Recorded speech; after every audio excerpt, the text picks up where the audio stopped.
Okay, so here we are, July 2nd, 2022. It is the weekend before 4th of July. So we're going to do our annual message related to the United States of America, the 4th of July, and our standing as believers in the Bible. And we call this Once Upon a Time in America. And the Once Upon a Time in America, the full title is, and what we're going to discuss today is a topic that we kind of have been debating back and forth, and we've mentioned a number of times as to whether or not the United States of America is a Christian country. And last week when we did the Roe versus Wade, talk, which we entitled Roe v. God, which was our expose of what the Bible says about abortion, how birth begins at least at conception and thereon and thereforth. And I mentioned then that we would talk this week in our annual 4th of July sort of themed talk. As you can see, we got our American flags up here. There's a question that has been raging for as long as we've been a country as to whether or not we are in fact a Christian country, and can countries be Christian? And one of my good friends, guy who's come out and helped us with the ministry for many years, Harvard educated guy, he's taken the position, if I understand it correctly, that America is a Christian country and therefore, we have a manifest destiny, to sort of, lead the world into Christianity. And that's kind of the concept that many conservative evangelical Christians or conservative right-wing thinkers from a political spectrum kind of have that same mindset, that America's manifest destiny is to lead the world into salvation and to understand Jesus Christ and so on and so forth.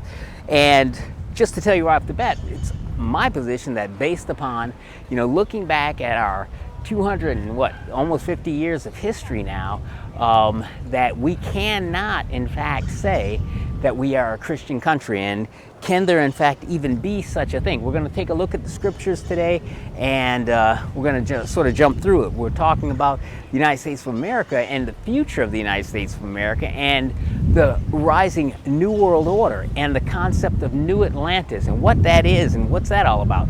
So let's take a look at, first off, of the verses we're going to look at, one of the most misconflated verses in the history of America and Bible-believing Christians who are well-intended and good people, but they oftentimes take a look at that passage from 2 Chronicles chapter 7, verse 14, and we're going to kind of take a look at that because I remember even as a kid having a Gideon's Bible, and I remember, this verse and, another verse from the Psalms being kind of quoted with an American flag next to it. And so we kind of have the concept or the mindset that this passage from 2 Chronicles chapter 7 that says, if my people who are called by my name shall humble themselves, I'll heal their land. Let's take a look directly at it and quote it word for word from our King James Bible. And so 2 Chronicles chapter 7, taking a look at verse 14, it says, if my people which are called by my name shall humble themselves and pray and seek my face and turn from their wicked ways, then I will hear from heaven, I will forgive their sin, and I will heal their land. And so we kind of get that passage here, like, look, if America can just get enough Republicans into the White House and in Capitol Hill and in the Senate and the House of Representatives, God will heal our land. It says so right here in 2 Chronicles chapter 7, verse 14. But actually, if you take a look at the context of the entire 7th chapter of 2 Chronicles, that clearly is making reference to what?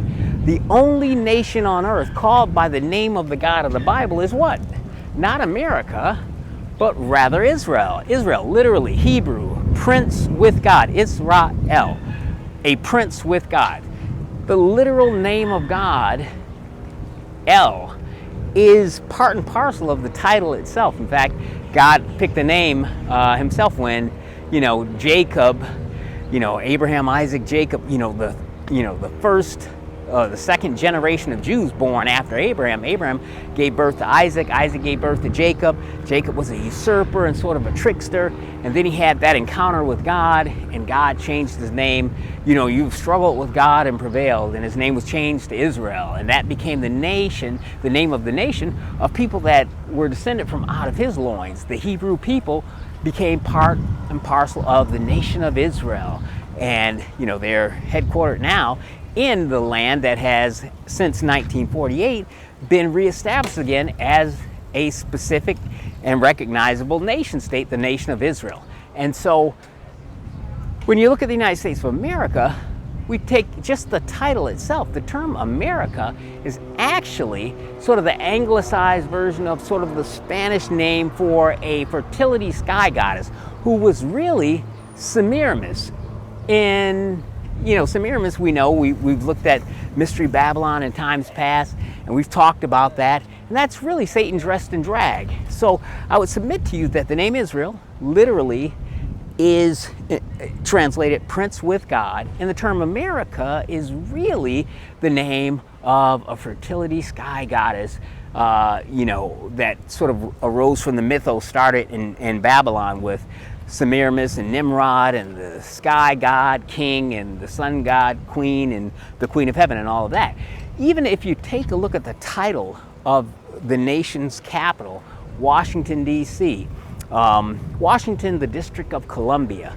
Columbia, what's that all about? I mean, the city of Washington, D.C. sits on the banks of the Potomac River. Potomac's an Indian word. That's where, you know, Georgetown is. That's the White House isn't far from there.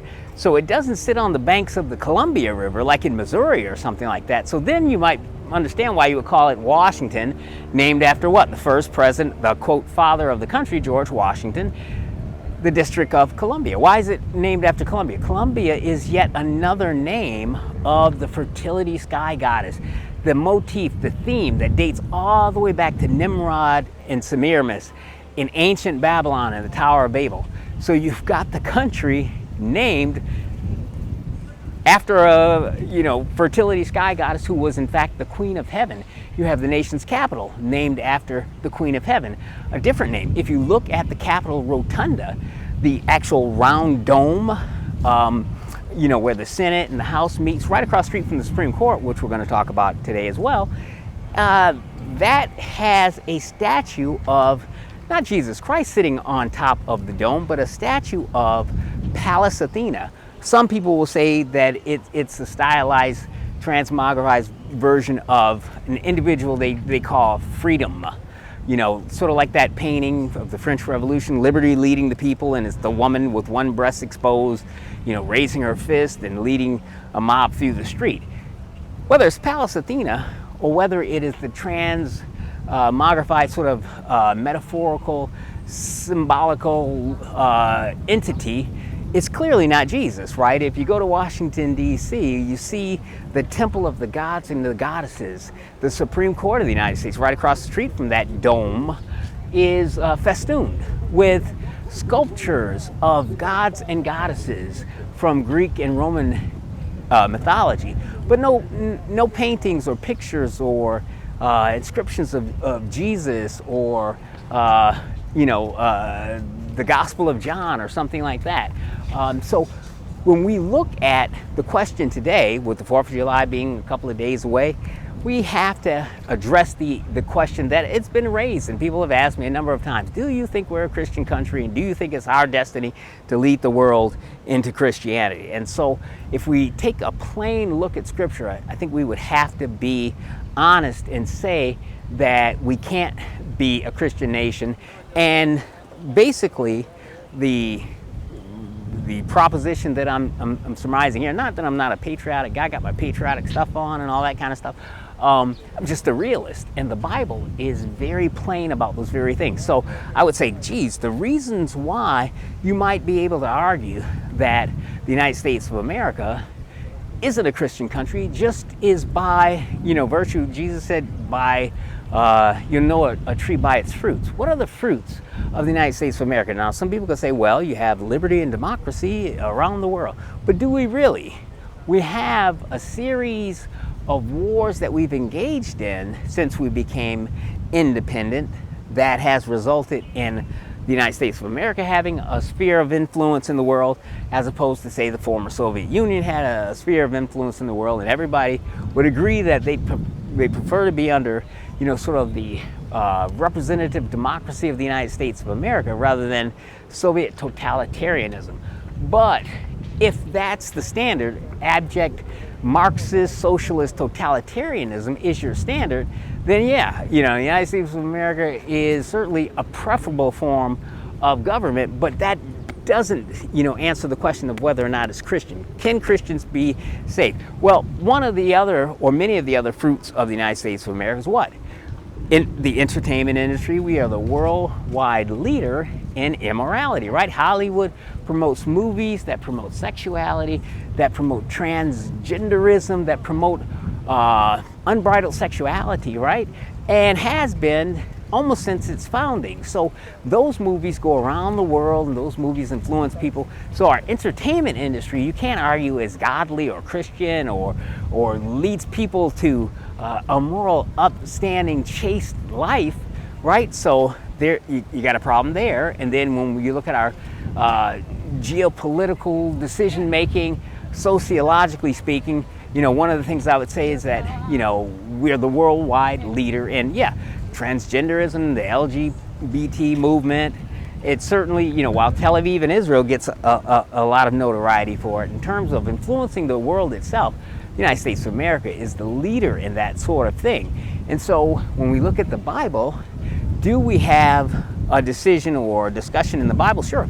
Leviticus chapter 20 and Leviticus chapter 18. Leviticus chapter 20, verses 13 through 15 says that, sex between men, is an abomination. Now, that's what the Bible says, separate and apart from what any individual feels or any individual might make a determination of. It clearly says, if we look at Leviticus chapter 18, verse 20 through 22, and Leviticus chapter 20, verses 13 through 15, that God sees sex between two men as an abomination. He also, in the same clause, makes reference to men having sex with animals, and it's condemned as an abomination and confusion and things of that nature. Now, we live in a society where we are accepting of different lifestyles, and certainly if America were a Christian country, the government would be free to superimpose upon the people a certain code of biblical morality that everybody would have to adhere to under penalty of law, right? That would be like a theocracy. But we're not a theocracy, right? We are a representative democracy, so that the vast majority of the people that make a decision as to something, they can vote on something, or they can elect a representative who's supposed to vote on issues regarding state and life and sociology based upon the will of the people. And so, again, that's kind of the structure of our government, a representative democracy. So if you have the vast majority of the people that believe a certain thing is true, or desire a certain thing, whether or not you believe it's true or not, then in a strict democracy, then whoever gets the most votes wins, right? And in a representative democracy, you have a constitution in place that protects certain rights and so on and so forth. As we look at America, and as we look, at the course of what we were when we started out, and what we were when we started out was a group of individuals that came over from England called the Puritans. They were basically evangelical Christians, Bible believers, who wanted to escape from what? The tyranny that they perceived from the state church system of England, which was really sort of the, ugly stepsister of the state church system of Rome, from which they had broken free from. So the Puritans didn't want the king or queen of England telling them how to worship God. They didn't want the king or the queen to tell them what they could believe or what they couldn't believe. They wanted to just be able to be free to follow the Bible. So yes, there was a core of individuals that fled from England that came to the New World in the 1600s, the Puritans, and they were called Puritans because they tried to pursue a life of purity, and certainly didn't pursue the things of the flesh and so on and so forth. So I've always argued that you've had this dynamic tension between the individuals who were in government, who were in power, versus the people, the Puritans themselves that came over in the Mayflower and, made up most of the colonists in, the original colonies that became the first 13 states. Those people are Bible-believing fundamentalist Christians. They weren't Roman Catholic, they weren't Muslim, they weren't Zoroastrian, they were Bible-believing fundamentalists, sort of like what you would call an evangelical Christian, sort of like myself or many of you guys that are out there. But also, along with that came the governmental structure that came from England itself. And it is those individuals that we have, raising issues of whether or not those individuals who were enlightened thinkers, they were Freemasons, they were involved in secret societies. Those individuals had a concept of a divinity, but they were not Bible-believing Christians, I would submit to you. Christian Pinto did an excellent 3-part series called The New Atlantis, and that's part and parcel of the title for today. Is America in fact the new Atlantis? There is a school of thought. Christian Pinto, who's a filmmaker in Christian circles, did, in that 3-part series, did a pretty good job of exposing and highlighting the fact that many individuals who have studied the Bible and who are, conversational in history have suggested that it has been the case that many people believe that the founding fathers of this country were influenced by the Enlightenment thinkers who were really, again, Freemasons, who had a different concept of God. Some have gone so far as to say that they were Luciferians in secret, including Benjamin Franklin and so on and so forth, member of the Hellfire Club, and we're going to kind of go through the little charts that we made there. And so the argument has been made by individuals such as Christian Pinto and other Christian researchers that, in fact, America was planned from the very beginning by these Freemasonic, Luciferian, secret society, intellectual elite of England to break free from England and set up a new Atlantis on the other side of the Atlantic Ocean. And what is all that? Well, to understand that, we're going to run through a quick summary of what Mystery Babylon is, and we're going to talk about that concept of whether or not the ancient or the Enlightenment thinkers from the 1600s in England planned to create a new super state in the United States of America, which eventually became the United States of America, which would be a new Atlantis. Atlantis, mythologically speaking, was that super city that mythology says, was destroyed when it sank beneath the sea.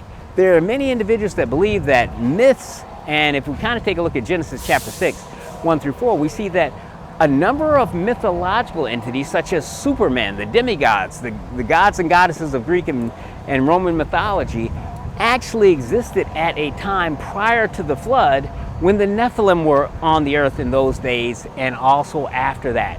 And so what we find out then is that there is a school of thought that said that these Nephilim, that Genesis chapter 6 verses 1 through 4 clearly are described as existing and being the offspring of these fallen angels that came down into the earth and cohabited with women and created a race of supermen, that they also had super cities, so that the legends and the myths we have about Hercules and Achilles and Atlas and Thor and Zeus, that those entities really did exist, and that they became lionized in stories that became mythology. They became Roman and Greek mythology, Norse mythology, so on and so forth. If that is the case, and Genesis chapter 6 verse 4 seems clearly to say that these are the men of renown, these were the famous ones, then isn't it also possible, and it's been posited by some Christian researchers, that they had cities that they established,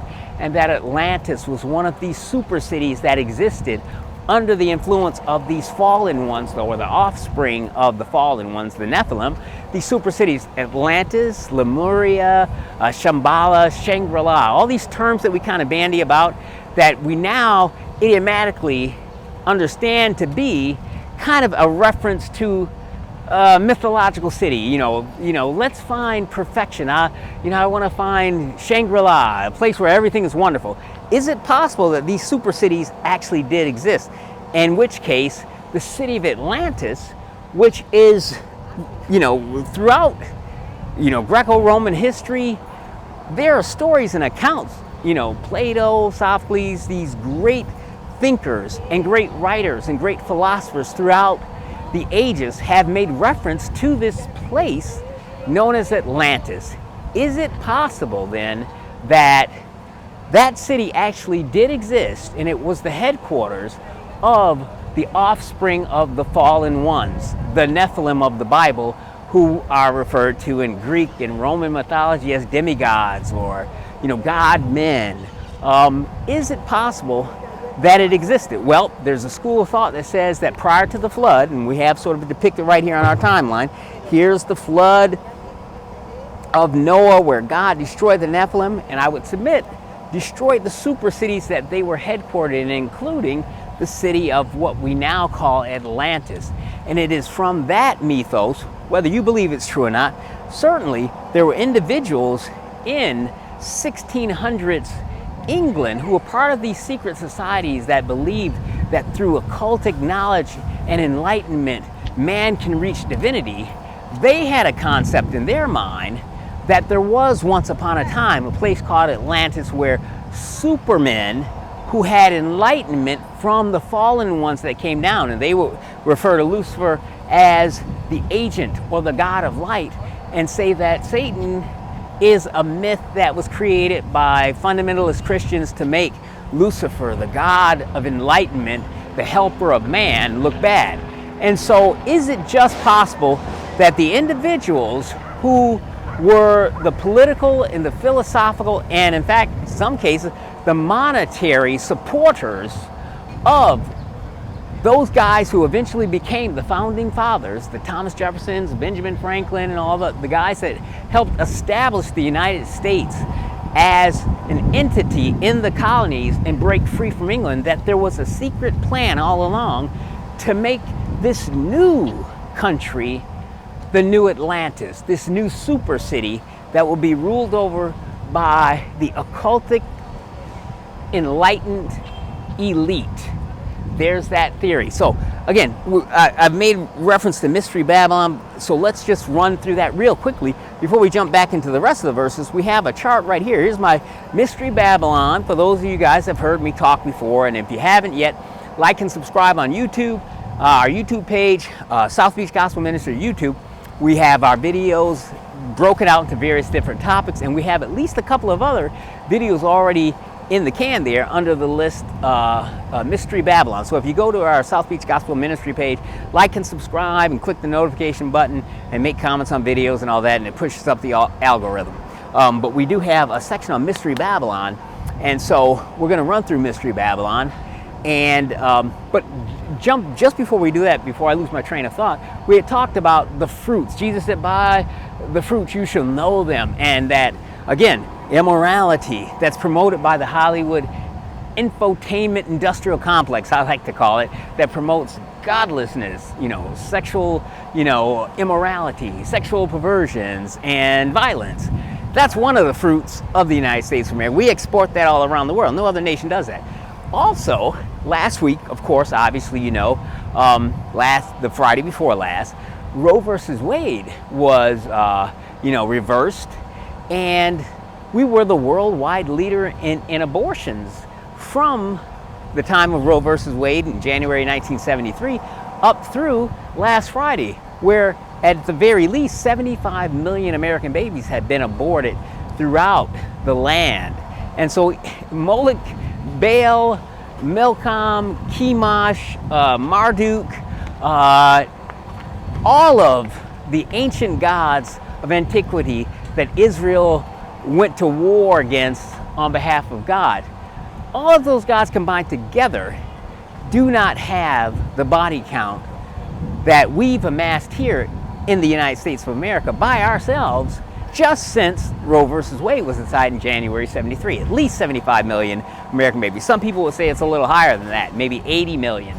But certainly the worldwide leader in abortion. As we pointed out last week, no other nation had abortion on demand before Roe versus Wade in the United States of America, and since that time, no other nation has, countenanced the idea or the concept of abortion on demand, and aborts, almost 100 million of their own citizenry. So the United States of America is the worldwide leader in that as well. And now you're saying, but hold on, preacher, Roe versus Wade got reversed last week, so that undercuts the argument or the concept or the argument that you're making about that. And I would point out that Roe versus Wade's reversal, this Dobbs case that came out last Friday, only says that Roe is no longer the law of the land, so that the right to an abortion on demand based upon a privacy right is no longer the case, but each state can make up their own mind. Now here in Florida, based upon the fact that Roe was law, there was a point in time when you could get an abortion up to 24 weeks in the state of Florida. Then the people of the state of Florida decided that they wanted more restrictions on that. So in Florida, there was a law passed, the legislatures acting on advice and consent of the voting public decided to promulgate a new law that says we're going to cut back abortion time from 24 weeks to 18 weeks. And the governor signed it into law. So that's the law in the state of Florida. You can't have an abortion after 18 weeks. And when Roe came down, that kicked in and took effect as active law, except a judge who has been hostile, I would say, to conservative issues in the state of Florida was approached by the ACLU and Planned Parenthood last week here in Florida, and an injunction was granted by just one black robe judge in a trial court, not the appellate court, not the Supreme Court of the state of Florida, but just a regular trial judge signed an order saying that the new law reversing Roe versus Wade is nullified and that abortions can continue up to 24 weeks. So yeah, in practice or in theory, yes, Roe versus Wade was reversed, and this new Dobbs case certainly is a step in the right direction, but it hasn't stopped abortions in America. And we know that New York and California are going to be super states for abortion, and in fact, abortion tourism, which is a new commercial enterprise that will rise up, the same way that cosmetic surgery tourism. Like you can go to Brazil and get Brazilian cosmetic surgery and stay and go on vacation there or whatever. And so you have medical tourism in many different areas, and we think that the same thing is probably going to happen here. So the fact of the matter is, abortion on demand hasn't been banned by the Supreme Court last week. All it said was that Roe is set aside, which guaranteed a right to an abortion as a fundamental constitutional right. All Dobbs is saying is that Roe was wrong and that there is no constitutional guarantee as a fundamental right for an abortion on demand. The states can decide amongst the people. So to argue that abortion is now over in the United States of America, I think it's a little premature for that. And we see that there's been, some give and take and all that. But again, when we look at the sort of concept of whether or not America's a Christian country, again, the abortion, we talked about that. We talked about the immorality of the entertainment industry. What about pornography? We're the worldwide leader in pornography being distributed around the world. For those reasons, I would say that when Jesus says, a tree by its fruit, the fruit of the United States of America, I would argue the bad influence that we've had on the rest of the world is probably greater than the evangelical Christian influence. And that if we were born again, and if we were a nation where everybody was born again, we certainly would not be the worldwide leader in abortions, pornography, violent movies, so on and so forth. I remember a few years ago, I saw a special edition of Newsweek, one of the world's leading news magazines, and it was called, they did an article back in 2009, and it said the decline and fall of Christian America. And in this Newsweek article, they basically tore down, and again, think about this, 2009, that was what, 12, 13 years ago. And if we're honest, and we ask ourselves, has America and the world become more Christianized in the last 13 years, or have we become more immoral in terms of what the Bible looks at as morality? I would argue that it's clear that we've gotten worse, not better. But even 13 years ago, as far away ago as 2009, Newsweek was already trumpeting the fall of Christianity in America. When President Obama was running for office the first time, he was asked the question about whether America is a Christian country, and he kind of danced around the issue without saying yes or no. But he said this, he said, whatever we once were, we are no longer. In other words, if we once upon a time in America were a Christian country, we clearly are not that anymore. Take a look. Let me just read what the editor of Newsweek had to say about Christianity as far back as 2009. He says, reports of the death of the religious right are familiar, but something deeper, more fundamental is going on at the moment. There's a sense among believers and non-believers that America is less Christian than it has been, and may even be moving into a post-Christian phase. And then he says, this argument would not have been as compelling 5 years ago as it is today. So he's saying in 2009, that's much more likely than it would have been in 2004.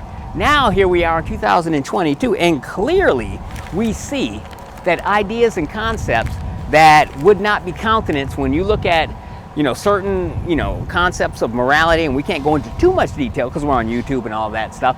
But if you, taken together, look at Romans chapter 1, Leviticus chapter 18, and Leviticus chapter 20, clearly the idea of promoting transgenderism in elementary schools, and one school system spent $500,000 to bring in men dressed as women to entertain school children out of the school budget. And the idea or the concept or the justification for that was diversity. We're teaching the kids to be diverse and to look at people differently, to look at different concepts as to male and female. Gender, is now being sort of blurred, and it's in our public school systems that we're doing that. That wasn't going on in 2009, and it certainly wasn't going on in 2004, and it certainly wasn't going on in 1954, prior to God being kicked out of the school system by the Supreme Court. So let's take a look. The last quote from the editor's comment in this article. He says, but something is going on in terms of the viability of a religious culture is not the same thing as viability of an explicitly Christian one. And therein lies the issue confronting millions of American evangelicals.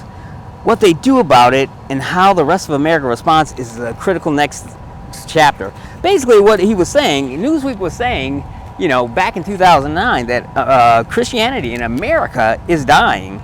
And they go on in the article that is supported in that particular episode or that edition of Newsweek to cite all kinds of statistics that show that Christianity is in fact declining in the United States of America.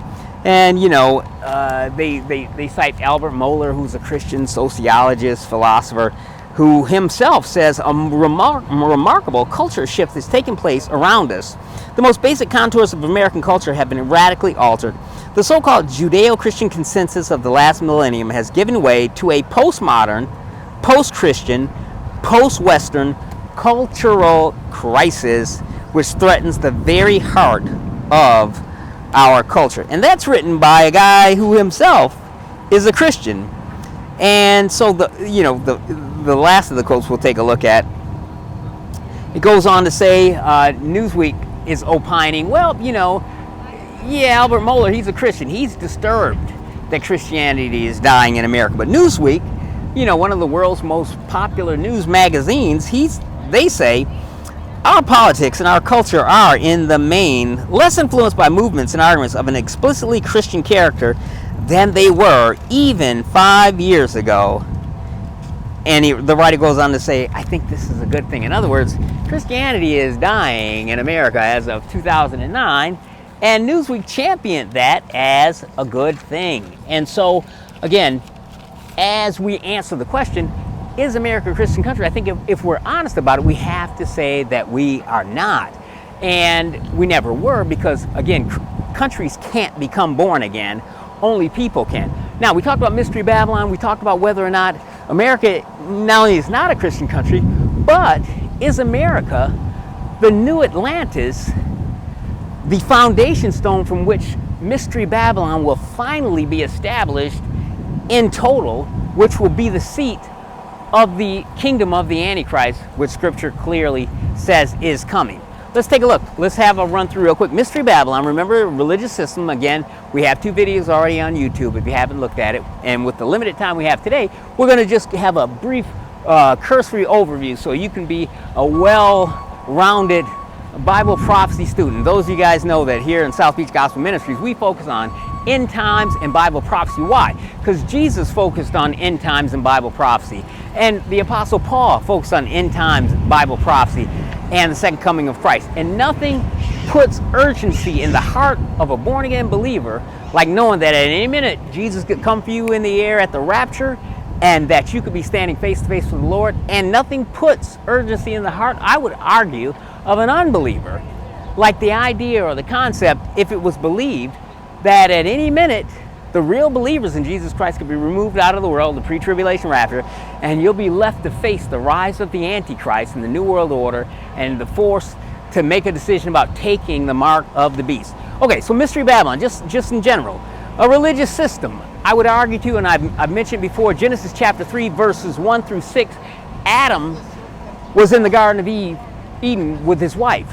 But Genesis chapter 3 starts out with Eve, his wife, being alone in the garden and approached by the serpent, who seduces her into taking and eating of the tree of the knowledge of good and evil. The first occultic knowledge obtained by a human being was by Eve. She became the first, I would argue, Wiccan or witch, a person who was trying to obtain goddesshood by way of occultic, that is to say, hidden knowledge. That's what you see in Genesis chapter 3, verses 1 through 6.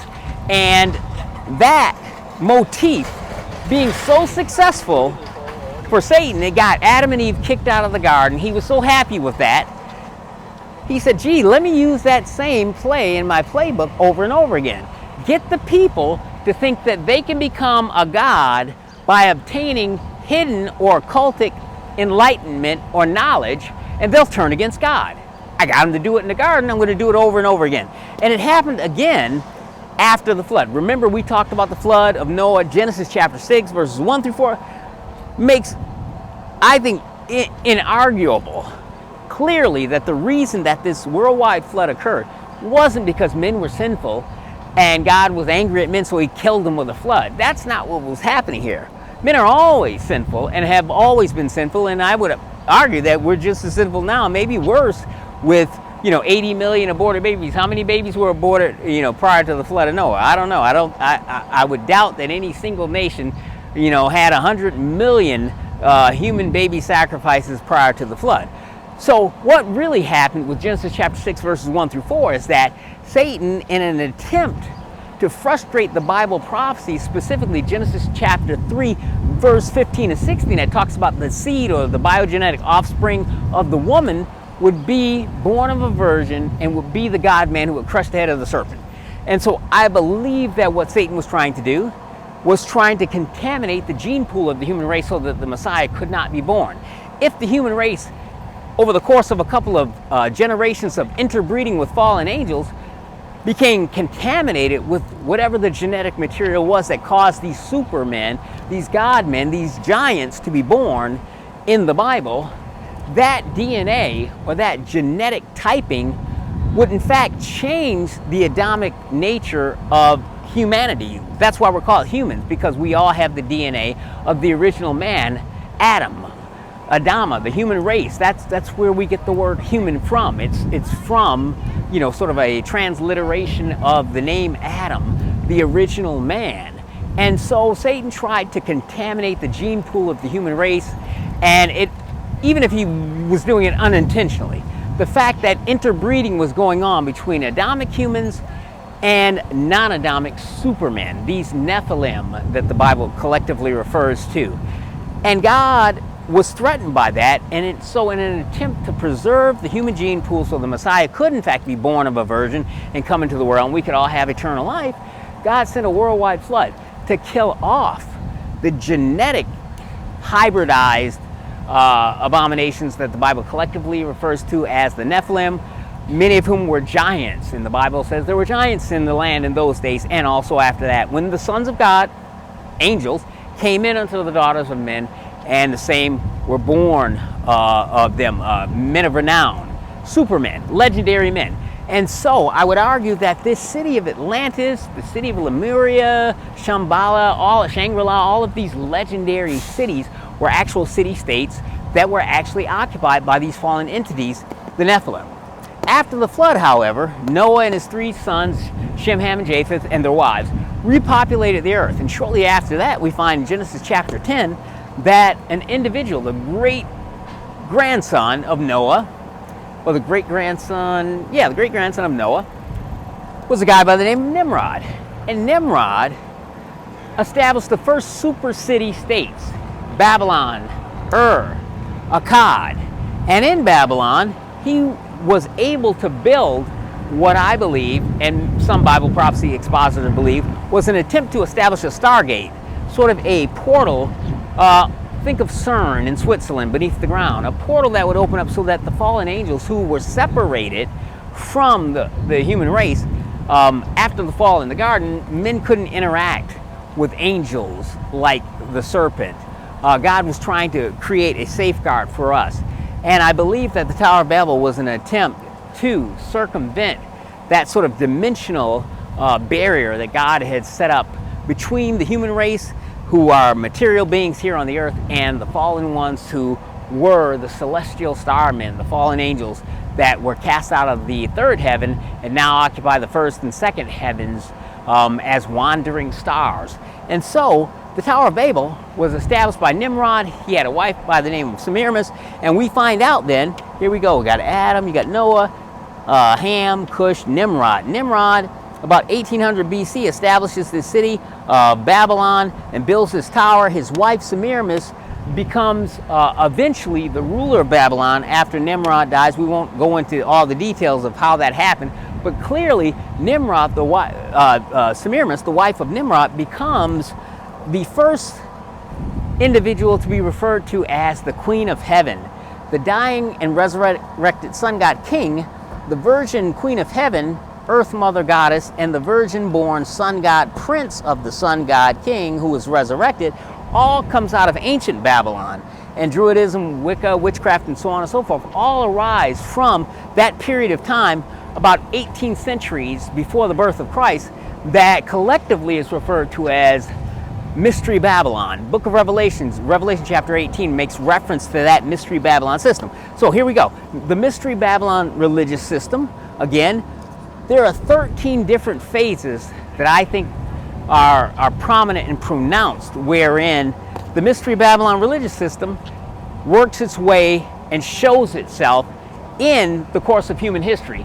And I'm going to trace those 13 steps to the United States of America, and you can tell me whether or not you agree. The first major iteration of this Mystery Babylon system was Nimrod, Semiramis, and Tammuz in the Tower of Babel around 1700, 1800 BC. After that, the next major iteration, I would argue, Egypt. They had the god and goddess worship system. They had Osiris in the place of Nimrod, who was sort of Marduk, or the dying and resurrected sun god king. Osiris was the Nimrod figure. Isis became the Semiramis figure, and their son, the divine child, was Horus, the falcon-headed god. That's about 1200 BC, some 5 centuries later. Then you have the third major iteration. You have the Neo-Babylonian Empire of Nebuchadnezzar. That's where we get the metallic man dream, Daniel in the lion's den, Shadrach, Meshach, and Abednego thrown into the fiery furnace. All of those stories, Daniel chapter 9, the 70 weeks of Daniel prophecy, all of that arises from the Neo-Babylonian Empire of Nebuchadnezzar, about 600 BC. That's the third major iteration of this Mystery Babylon religious system, I would argue. And then the fifth major iteration would be Greece, which gave us new Grecian names for these ancient Babylonian gods and goddesses. They had Zeus, Artemis, Diana, Athena. Aphrodite was the sort of female Queen of Heaven figure, and the divine child was Apollo, a type of the Antichrist. And so that occurred, that was about 330 BC. So 300 years after the Neo-Babylonian Empire. And then you move forward to the fifth major iteration of the Mystery Babylon system, which I would argue to you is Rome, where Rome Latinized the names of the Grecian goddesses and Romanized them to Jupiter, Venus, and Cupid. So you have Venus as sort of this Semiramis, Queen of Heaven figure that's also known as Isis to the Egyptians, and you know, Artemis, Diana, Athena, Aphrodite to the Greeks. And so then after that, the Roman Empire comes along. You know, around 4 BC through about 400 BC, you have the Roman Empire, where now the Senate is no longer in control of the Roman people, but Caesar is the supreme ruler of the Roman state, and eventually Caesar is recognized as God. That is based upon the whole concept of a divine king that comes from the Mystery Babylon system.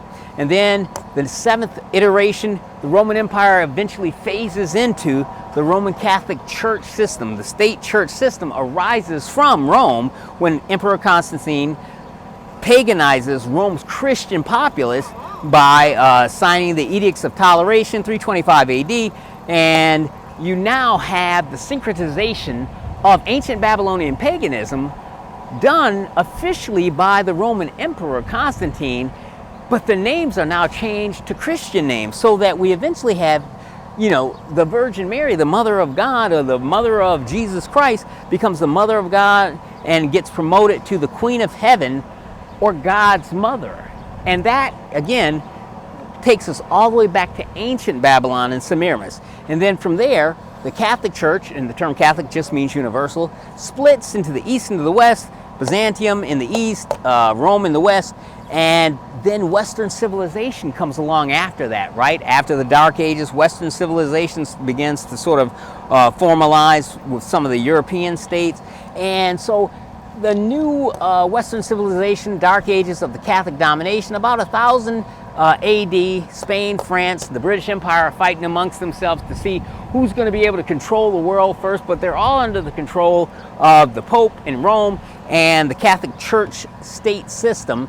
And then eventually, the 10th iteration, I would argue, after the Protestant Reformation and after the Catholic Church begins to lose some of its political and military control, we now have the concept of the New World. And that's where an individual by the name of John Dee, a British philosopher, mathematician, and occultist, by the way, and Sir Francis Bacon, another English writer, mathematician, thinker, involved in secret societies and suspected to be Luciferian or a Satanist, a worshiper of Satan in his form as the god of light and enlightenment, comes along. The New World, the New Atlantis, New World Order.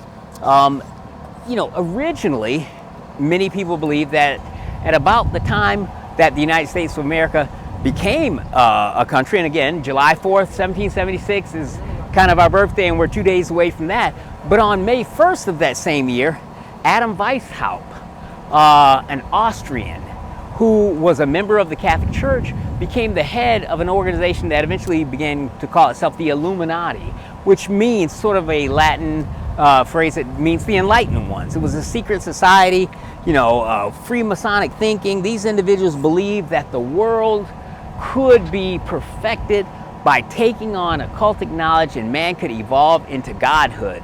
And many people believe that these individuals, Adam Weishaupt, and the individuals involved in that secret society that was called the Illuminati, had set about to destroy the governments of the world so that a new world order could be established, and that the new world order will be based upon occultic enlightenment and men evolving into godhood. And it's from that group of individuals that we get the sponsors, or the guys who really inspired the founding fathers of America in England. You have an individual, again, John Dee, back in England, also known as Britannia, was a advisor to the Queen of England, and was also an occultist, and had influence over those individuals, and an English sorcerer and a mentor to the Queen.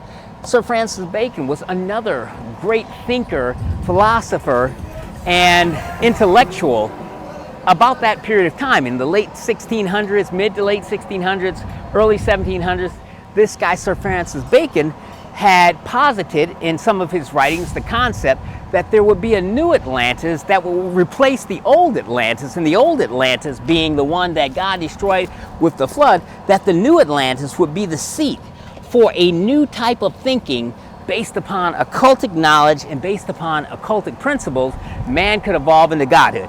And it was many of these individuals who are associated, if we look at the historical records, with individuals such as Benjamin Franklin and the founding fathers who, prepared the Declaration of Independence and signed off on that. So the 12th iteration, the USA, the New Babylon, and the New Atlantis, America, named after a fertility sky goddess. The United States wasn't named after Jesus, it was named America after a fertility sky goddess.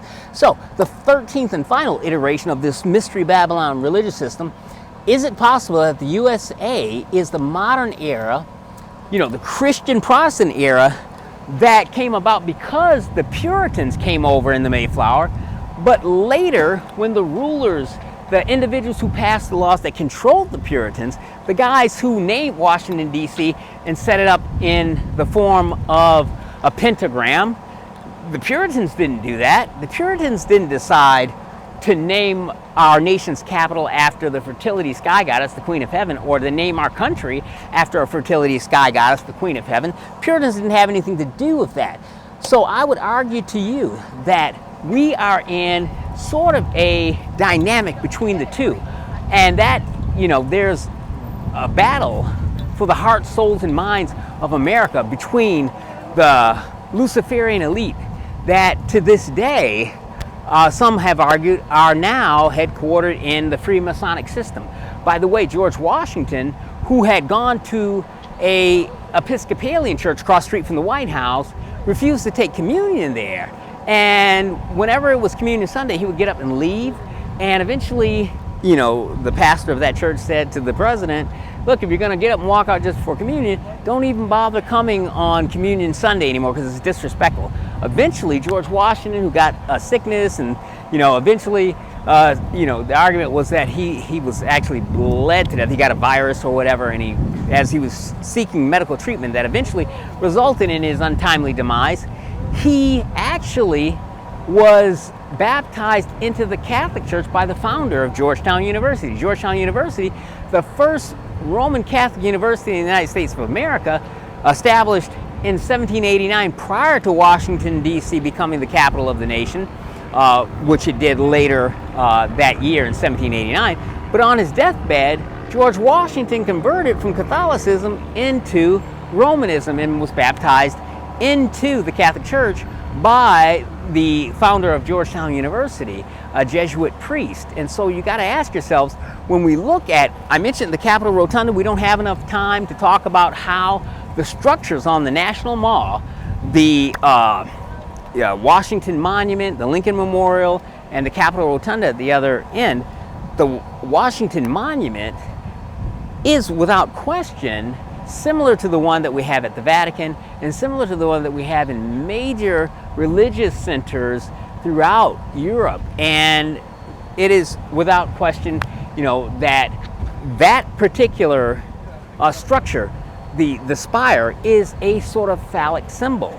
And so it has been argued by some that the Washington Monument was really a phallic symbol that plays out the mythos of the Mystery Babylon system, the myth of Nimrod and Semiramis and their divine sun god child, who they named Tammuz, who is a type of the Antichrist. Is without question that if you look inside the Capitol Rotunda, which some have argued is a sort of a in-stone structure replication or depiction of an impregnated belly of a woman. On certain occultic holidays, interestingly enough, sun that would hit the tip of the spire of the Washington Monument when it was originally plated in gold years back would illuminate pictures painted on the inside of the ceiling of the Capitol Rotunda, one of which depicts George Washington with his hands in an occultic sort of as above so below gesture, and another picture of George Washington called the apotheosis of George Washington. It shows George Washington becoming, upon death, a Grecian god, almost like a Zeus figure. He's sort of now robed in a Grecian robe, and he's now being transmogrified from George Washington, the President of the United States, into a Greek god. And he's surrounded by all the Greco-Roman pantheon of gods. All of that's painted in the Capitol Rotunda, not of some pagan city in Southeast Asia or in some backwater corner of Eastern Europe. All of that's in the capital of the United States of America. And throughout Washington, D.C., we see the temple of the gods and the goddesses. All of the architecture is based upon the ancient Grecian architectural forms and formats. And we see designs and we see sculptures, not of characters from the Bible, but we see sculptures of individuals from Greco-Roman mythology, gods and goddesses. In fact, I was looking at a video on the way over here, one of the Christian Pinto documentary series, and in one of the scenes they showed the National Archives in Washington, D.C., and at the very centerpiece of the triangular shaped, sort of template that they put in the temples, you have the triangle, entrance with the different Corinthian columns upholding it. And at the very centerpiece of that triangle is an individual that historians or the National Archives tells you is named Destiny. It looks like Zeus, it looks like a Superman. Some people say that this is actually a transmogrification in stone of the coming Antichrist. So if you go to the National Archives and says, who's that Greco-Roman god-looking man with all the muscles and the beard, they'll say, that's Destiny. In other words, is it a transmogrification? Is it a statement in stone of what the founding fathers, not the Puritans who came over in the Mayflower, Bible-believing Christians trying to escape persecution in Europe, but the founding fathers who were influenced by the John Dees and the Sir Francis Bacons, the intellectual elite of England who broke free from the British crown so that they could establish a new Atlantis, a new super city based upon occultic enlightenment where men could become gods, and we wouldn't need the Bible and we wouldn't need a Jesus because we could all become our own gods and goddesses. Is it possible that that's the reason that there is a Greek god-looking entity sitting at the very entrance to the National Archives? And when you ask, who's that guy sitting up there, they don't tell you that's not George Washington after going to the gym and taking steroids. That's Destiny.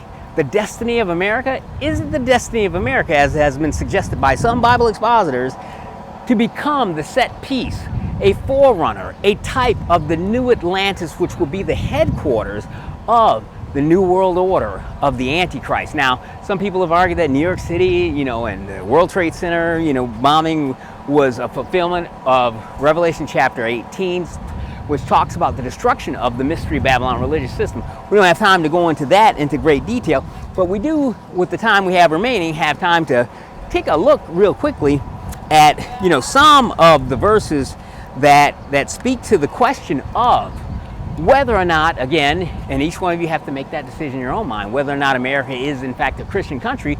Let's think about this. If America were a Christian country, would America attack Israel along with the Antichrist prior to Jesus coming at Armageddon? Because in Matthew chapter 24, we find out, in fact, your homework reading assignment for those of you guys that are South Beach Gospel Ministries, regular subscribers, that I always encourage you guys to jump in the Bible, read it for yourself, and see whether or not the stuff I'm saying makes any sense or squares with Scripture. But if you look at the first 9 verses of Matthew 24, we find out that Jesus gives a description of the end times. And clearly what he's saying is that all the nations of the world are going to come against Israel in the last days. And we find that is also consistent with Zechariah chapter 2, verses 2 and 3, that says all of the nations of the world will come against Israel at the time of the rise of the Antichrist. And when Jesus comes back, he has to rescue Israel from being attacked by all the nations of the world. All means all, right? I mean, it doesn't mean some, all means all.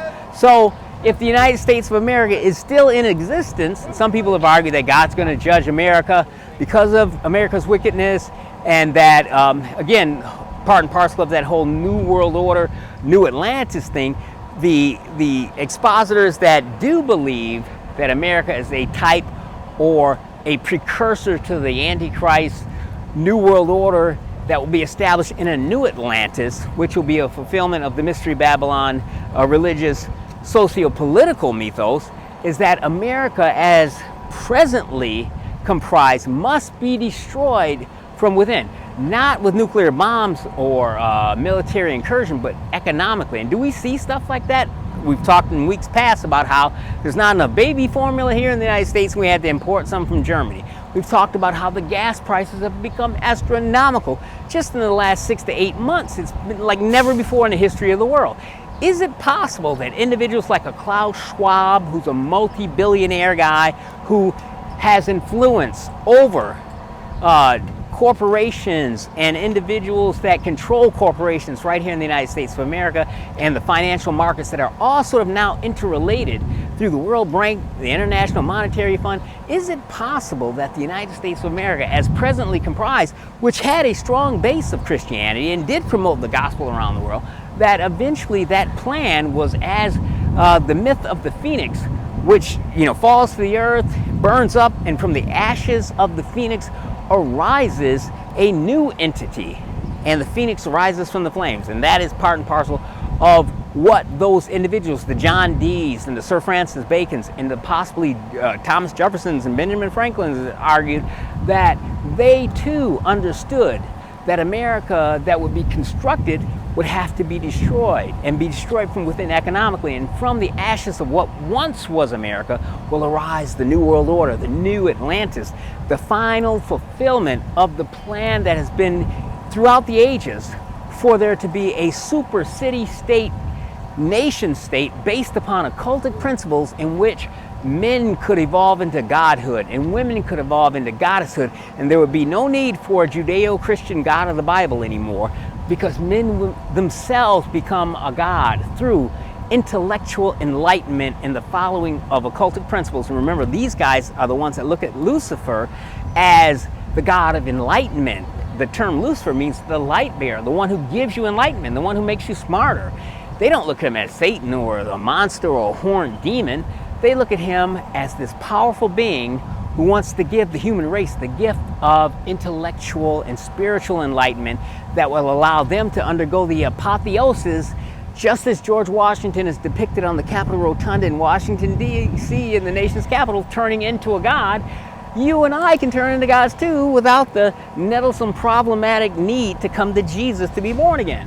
And so that is the concept behind occultism, Luciferianism, the Illuminati, certain of the secret societies, that you eventually will be able to become a god on your own, and that all religions are equally the same and there's not one that's better than the other, and the whole idea of Jesus alone being the way that people become saved will be antithetical to Freemasonry, antithetical to enlightenment, antithetical to becoming your own God. So again, we find out then that the United States of America is predicted in the Bible to either, one, not exist at the time of the second coming of Christ at Armageddon, or if it does exist, to be one of the nations gathered against the nation of Israel, and therefore one of the nations that Jesus is going to destroy when he comes back at Armageddon to rescue Jesus Christ. And so what we live TV, we have, here we are on South Beach, man, we got tourists and all that kind of stuff. So again, what we find out then is that if the United States of America is in fact part and parcel of one of the nations that are going to be able to team up with the Antichrist, then they are eventually going to be destroyed by the second coming of Jesus Christ. And so let's take a look a little bit further. Some of the other fruits of the United States of America. Abortion, we already talked about that. The fact that Roe versus Wade got overturned does not mean that abortion is no longer going to occur in the United States of America.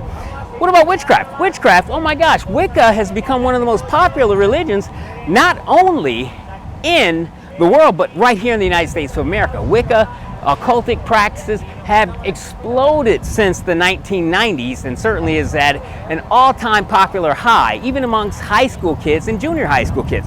So you have that. We've already talked about abortion, we've already talked about the sex industry, we talked about pornography. America's the worldwide leader in pornographic exportation. And so what about the term pharmakeia? Pharmakeia is also in the book of Revelation, and it says that the way Antichrist is going to be able to gain control over the people of the planet Earth is through, God bless you guys, yeah, a group of Colombian tourists coming to cheer us on here. So you guys should become subscribers to South Beach Gospel Ministries on YouTube. Thank you. Anyway, pharmakeia is also depicted in the book of Revelation as one of the things that the Antichrist is going to use to gain control over the hearts, souls, and minds of the people who eventually are going to be forced to take the mark of the beast. Drugs in the United States of America. We are like the chief importer and exporter of chemical substances of any nation in the world. We have more disposable income, and so we use it more than others to gratify ourselves. If not sexually, then what's the next thing? Through drugs and alcohol and pharmaceuticals. Pharmakeia is the word used in the Bible that will be the set piece and the basis by which Antichrist will control the hearts, souls, and minds of the people as he institutes the mark of the beast system. We've already talked about pornography. We've talked about the LGBTQ movement, which now is even moved into the elementary schools. Now, in 2009, when Newsweek said that Christianity was dead in America, now 13 years later, we've got the LGBTQ movement in elementary schools. You didn't have that in 2009. Certainly, you would have a conservative, evangelical, Bible-based fundamentalist believer in the Bible say that, sexual immorality is anything other than one man, one wife, husband-wife sexual relations. Any relations outside of that would be unbiblical, right? So the idea that individuals could change not only who they decide to interact with sexually, but they could even change their genders to something that they weren't born with. If you don't like the gender that God born you as, then you can change it. That concept is now being introduced even to school children in elementary school. So based on that, you can't really argue that that's a Christian concept that's being promoted in our public school systems here in the United States, the National Education Association promoting these things. Do you have that in Russia? I mean, can you imagine in Putin's Russia, the idea of LGBTQ movements being introduced in the official Russian school system? It just would never happen. You know that. And you wouldn't have it in any Islamic country. You couldn't have that in Saudi Arabia. You couldn't have that in Libya. You couldn't have that in any North African state. You don't have that kind of thing anywhere, really, other than here in the United States of America. Now, some people might argue that a small place like, say, maybe Denmark or the Netherlands might eventually start catching up to us in terms of those things. But there's no major nation state on the face of the earth that promotes that kind of a thing. And so the concept that we need to look to, again, I touched upon it briefly, people can be born again. John chapter 3, verse 16. God so loved the world that he gave his only begotten Son, that what? Whosoever believeth in him should not perish but have everlasting life. So you've got the whosoevers. You've got who being a person that can be born again. And I was kind of discussing this with a guy a little bit prior to that, whether Calvinism was a type of Christianity or whether it was a false gospel. And I submitted that Calvinism was a false gospel because it promotes the concept that only certain pre-elect people can be saved, and not everybody can be saved. So we know that Calvinism, Dave Hunt did an excellent expose of that called What Love Is This?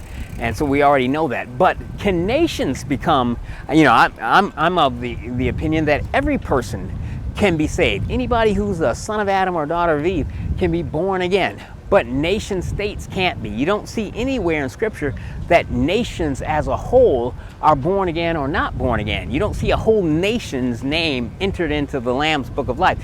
You see individuals from every nation, but you're going to have individuals from every nation that exercise their free will to reject the gospel of Jesus Christ. So nations can't be born again. You can take a look at John chapter 3, verse 16. Take a look at Romans chapter 1, verse 16.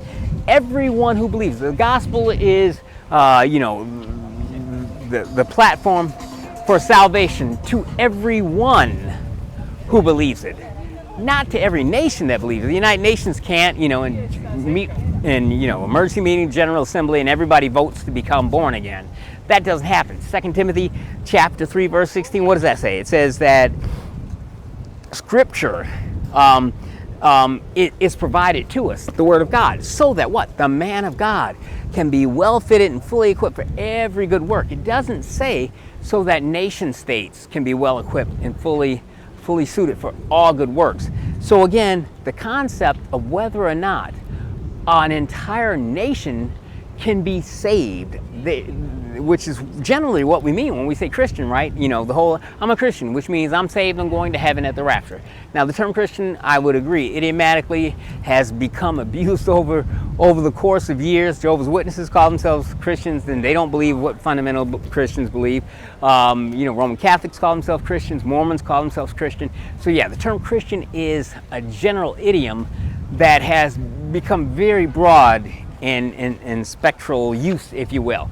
But certainly when we look and apply the particulars of scriptures, again, we've already talked about Leviticus 18 and Leviticus 20 and how God's plan in Genesis chapter 2 and Genesis chapter 3 for marriage is what? One man and one woman. And God's plan for sex, which, by the way, parenthetically, God created sex. Satan didn't create sex. Satan didn't create sexual pleasures. God could have created sexual intercourse with no feelings or emotions or pleasure attached to it at all. It could be just, it'd be kind of like, you know, if you have to burp or something like that, you feel a sense of relief after you burp. But nobody thinks that, oh my gosh, that was the most incredible feeling I ever felt, that, you know, when I had to burp that one time.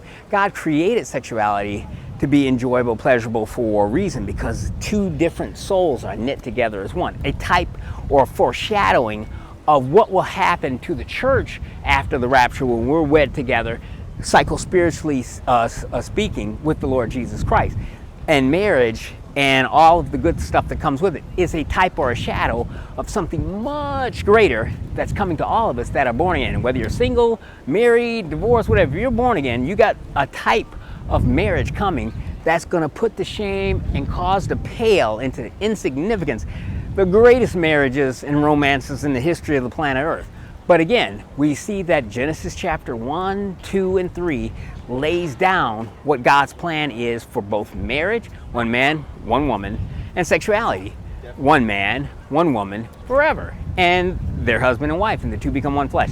And so anything other than that is aberrant and antithetical to the Bible. So since America promotes concepts, clearly, if you turn on any, you know, television or movie, you see that Hollywood, based right here in the United States of America, promotes a concept that is completely antithetical to that particular social paradigm, which is why we need so many abortions, by the way, because the Hollywood infotainment industrial complex has made everybody believe that sex 24/7 around the clock is the way to pursue happiness. You know, when we talk about in the Constitution, you know, life, liberty, and the pursuit of happiness, you gotta have sex 24/7 with as many people possible, or you can't find happiness here in the United States of America. Or so we've been led to believe since certainly the mid to late 1960s, and for sure, you know, that ramped up by orders of magnitude from the 1970s onward, based on stuff that came out. And at almost exactly the same time that Hollywood was ramping up the sexual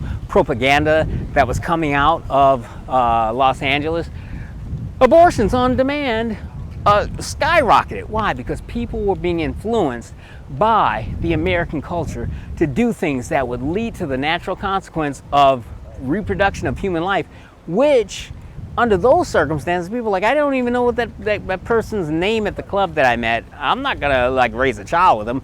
Help.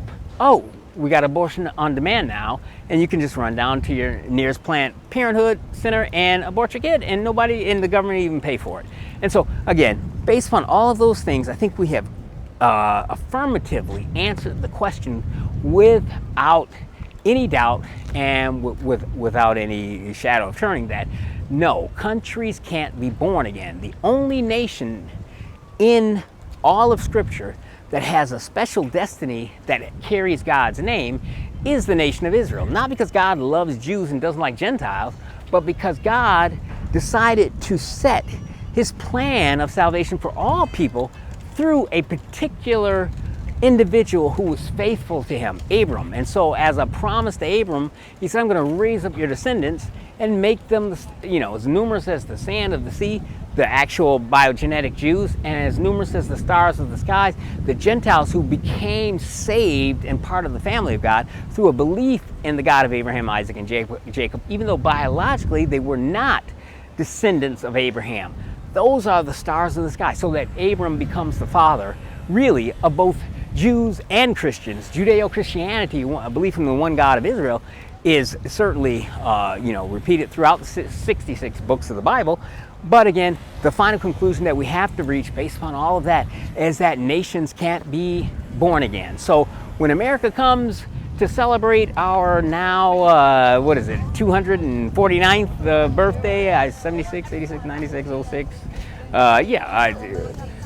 however many years it is on Monday when we come around to celebrating again, we have to keep in mind whether or not we are in fact the Christian country. And as former President Obama said, what we once were, we are no longer.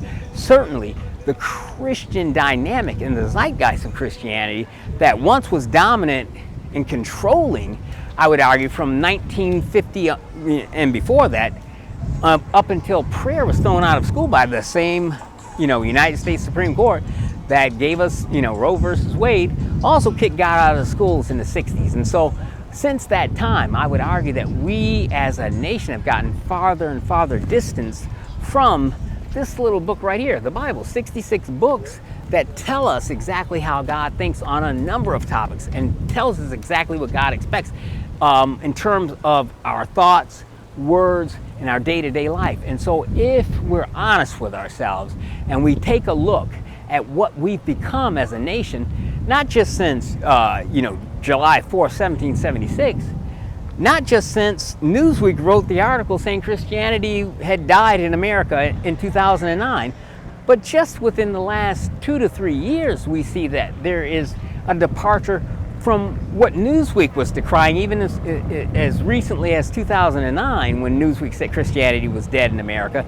Now, 13 years later, if it was dead in 2009, it is much more dead now, because certainly concepts and ideas are now being promoted that are antithetical to this book. So based on that, I think we can clearly say when we're asked by friends, and certainly the topic's going to come up, is America a Christian country? The answer has to be no. Nations can't be born again, but individuals can. And with the time we have left, as we see Christian freedoms shrinking, after the Dobbs decision reversed Roe versus Wade, there was an argument as to, whether or not individuals who supported abortion on demand should take up arms and be violent against Christians. I've mentioned before, Gloria Allred, the mega civil rights, women's rights, feminist lawyer, trial attorney, went on TV and said that we should not only verbally protest, but we should do even more than protest verbally against the Christians who have taken the Supreme Court. In other words, she was implying that people should be so angry that Roe got reversed that they should go out and punish not just the justices of the Supreme Court. She didn't mention them. She mentioned the Christians who influenced, in her mind, the Supreme Court to take, the blessed, great centerpiece of what it means to be American, which is aborting American babies on demand. The obsession that individuals have with that ruling. But it was disturbing when you see a national figure of great influence, a professional like Gloria Allred, who has influence over, social and political circles, calling for violence against Christians based upon Roe.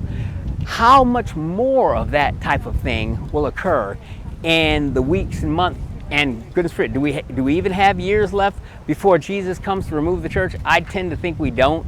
But in the weeks and months ahead, we certainly are going to have interesting times when, normally, I come out here and, Tim comes out with me. But last week we said, with Roe being reversed, maybe you should stay home because it might not even be safe. To even have to wonder, is it safe to go out and preach the gospel in a public park in the United States of America based upon something that happened at the Supreme Court in Washington? That tells you that we are living in a distinctly different time than when the nation was founded in 1776, and certainly a distinctively different time than when our parents were growing up, or when our grandparents were growing up, or in the 1950s before God got kicked out of the school. And certainly, I think with each passing month and year, we're going to get further and further from this book. And Christianity, real biblical fundamental Christianity, is going to become more and more hostile, or receive more and more hostile reactions from individuals who themselves are American citizens who have influence in social circles. So no, America is, I would argue, not a Christian country, but we still have a solid nucleus of born-again believers. Once the rapture occurs, however, think about that. When every born-again Christian in the United States of America is instantaneously removed, we're going to overnight become the set piece, possibly, for the new Atlantis, the basis of the Mystery Babylon system upon which Antichrist will build his kingdom of the world that will last at the very least for a 7-year period of time, including a 3.5-year period of time in which he will reign as God here on the earth. So with that, then we will end it, and you guys will take a look at the scriptures and, enjoy your 4th of July weekend. But think about some of these things as we have subscribers from Australia and South Africa and around the world. But those of you guys that are American, certainly this is an important time in the nation's history, and certainly a time for us to reflect on our heritage as believers, and I say that with a question mark. Some of us have a heritage as believers, but others, take pride in their Americanism and not having a heritage in anything faith-based. So who knows, maybe this is the 4th, goodness forbid, I would hope and pray this is the last 4th of July that any of us will ever have to celebrate here in the United States of America or anywhere else in the world prior to the rapture. And so this time next year, maybe we won't even be here. And certainly if that eventuality occurs, certainly overnight, America will become not only not a Christian nation, but certainly could be the seat for, as we talked about today, this new Atlantis, the Mystery Babylon system, finally formalized in a concrete form that has influence over the other nations of the earth. And certainly we know wherever the Mystery Babylon system eventually is headquartered, the son of Satan in biogenetic form, the Antichrist, will be the person ruling over it and leading it, as is depicted in Daniel chapter 9, verse 27. So with that, then we're going to end it. And, God bless you guys. And hopefully this time next year, we'll be at the Father's house in heaven, and we'll already have become part of the bride of Christ, and we won't have to worry about how bad things are going to get for Christians here in the United States and other places around the world. For our friends that are already in Europe and different places, Australia and the like, goodness forbid, some places in Europe are even less tolerant of Christianity than here. But certainly since the United States of America had been the free world leader in exposition of the gospel, it is shocking to see how that has changed dramatically. And maybe we've had more of a dramatic shift away from biblical Christianity than any other nation on the face of the earth. And so with that, then we'll end it, and we'll see you guys next week, when we will hopefully, we're going to have a special guest speaker next week. One of our Messianic Jewish supporters and subscribers is going to come and give us a special talk on what it means to be a Messianic Jew. So hopefully, if the rapture doesn't happen first, we'll have our special guest speaker, Alan Rosenbach, will be coming to join us here, right here on South Beach Gospel Ministry. So until then, God bless you guys, and happy 4th of July, and ponder seriously some of the things that we talked about here as we get closer to the end of the era of the church here in America and here in the world as the pre-tribulation rapture approaches. So with that, we'll end it.